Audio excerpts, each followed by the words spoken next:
नमस्ते दोस्तों, मैं हूं प्रदीप कुमार। आप देख रहे हैं डिजिटल मार्केट। वीडियो शुरू करने से पहले बता दूं कि ये वीडियो एक एजुकेशनल पर्पज के लिए है। अगर आप स्टॉक मार्केट में कोई भी फाइनेंशियल इन्वेस्टमेंट करते हो तो अपने फाइनेंशियल एडवाइजर से सलाह जरूर लें या फिर अपनी सोच समझ के साथ ही इन्वेस्टमेंट करें। अगर आपको स्टॉक मार्केट में कोई भी फाइनेंशियल लॉस होता है तो उसके लिए ये वीडियो रिस्पॉन्सिबल नहीं रहेगी। तो चलो दोस्तों, वीडियो शुरू करते हैं। आज हम बात करने वाले हैं ऑयल इंडिया लिमिटेड स्टॉक के बारे में। 580 रुपये 95 पैसे इस टाइम इसका करंट शेयर प्राइस है।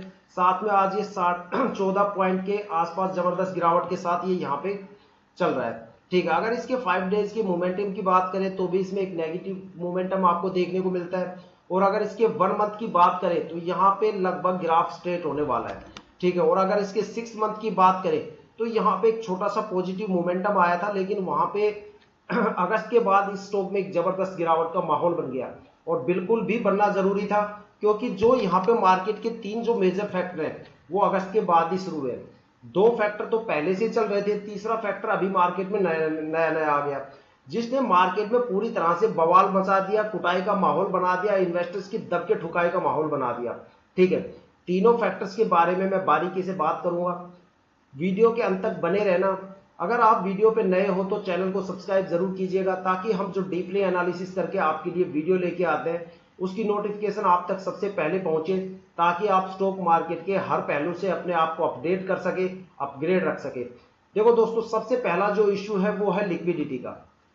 Leap year Indian stock market में सबसे ज्यादा खास होता है, क्योंकि लीप ईयर के अंदर लिक्विडिटी को कंट्रोल किया जाता है।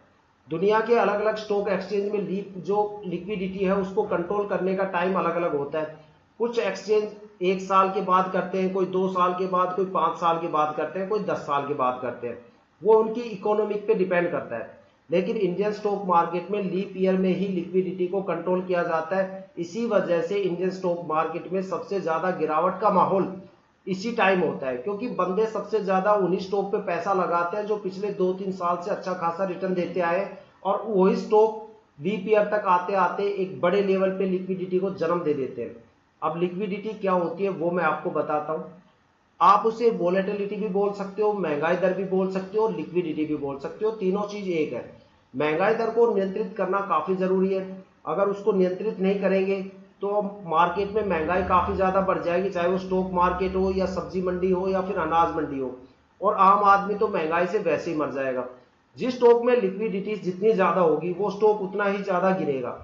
जिस स्टॉक के अंदर लिक्विडिटी कम रहेगी वो पॉजिटिव मोमेंटम के साथ निकल जाएगा, और जिस स्टॉक के अंदर लिक्विडिटी नाम मात्र की है वो मल्टी बैगर स्टॉक बन के मार्केट से निकल जाता है। अब जिस स्टॉक के अंदर लिक्विडिटी ज्यादा है, चाहे उसमें आप एमआरएफ के फंडामेंटली क्यों ना डाल दो, उस स्टॉक को गिरने से किसी का बाप भी नहीं रोक सकता। ठीक है, चाहे उसमें आप एमआरएफ की फंडामेंटल क्यों ना डाल दो। ठीक है, देखो फंडामेंटल और क्वार्टरली रिजल्ट से स्टॉक कभी नहीं चलता। ठीक है, वो तो सिर्फ ये ट्रस्ट दिलाते हैं कि जहां पे हमने इन्वेस्टमेंट कर रखा है वो ट्रस्टवर्दी स्टॉक है।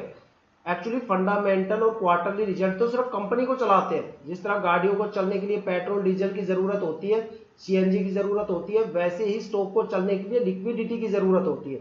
लिक्विडिटी ही बेसिक ईंधन होता है। अब जैसे तैसे करके हम लिक्विडिटी के फैक्टर से निपटे, यहाँ पे एक फैक्टर ने और जन्म ले लिया।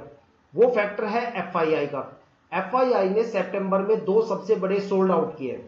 जब से हमारा बजट आया तब से लेके अब तक 3-4 महीने में 30,000 करोड़ का यहाँ पे सोल्ड आउट कर चुका, जिसकी वजह से इंडियन स्टॉक मार्केट में एफआईआई की होल्डिंग काफी ज्यादा कम हो गई, जिसकी वजह से लगातार अगस्त के बाद एक बड़ी गिरावट का माहौल बन गया, और खास तौर पे सितंबर में 4-5 दिन से कुछ ज्यादा बन गया, क्योंकि अगला जो अभी लेटेस्ट जो सोल्ड आउट हुआ है वो 4-5 दिन पहले ही हुआ है, जिसकी वजह से एक बड़ा यहाँ पे गिरावट का माहौल बन गया। ठीक है, अब लिक्विडिटी का कंसर्न तो चल ही रहा था, यहाँ पे एफआईआई ने और टांग फंसा दी। और एक तीसरा फैक्टर जो इस मार्केट के स्टार्टिंग से चल रहा है वो है इंटरनेशनल मार्केट को लेके। इंटरनेशनल मार्केट में जियोपॉलिटिकल टेंशन चल रही है। एक तरफ रशिया यूक्रेन का वॉर चल रहा है, तो दूसरी तरफ इजराइल और उसके पड़ोसी देश का युद्ध चल रहा है। अब सारी कंट्रीज का वहां पे जो फोकस है वो वॉर की तरफ है। ठीक है, चाहे वो इनडायरेक्ट या डायरेक्ट किसी भी रूप में हो, लेकिन है। इस वजह से वहां की इकोनॉमिक बुरी तरह से डगमगा रही है। कभी तो बैंक में क्राइसिस बढ़ जाता है, कभी ब्याज दरें घट बढ़ जाती है, तो कभी जॉब की रिसेशन है, वहां के लोगों के अंदर जॉब की कमी आ गई। ठीक है, क्योंकि बड़ी हायर कमिश्नर कंट्री के अंदर डेली लाइफ लिविंग के लिए डेली वहां पे पर हावरली लोग जॉब करते हैं। ठीक है, अब वहां पे NYSE की बात करें, जहां से दुनिया की बड़ी बड़ी कंपनी माइक्रोसॉफ्ट और गूगल जैसी कंपनी ऑपरेट होती है,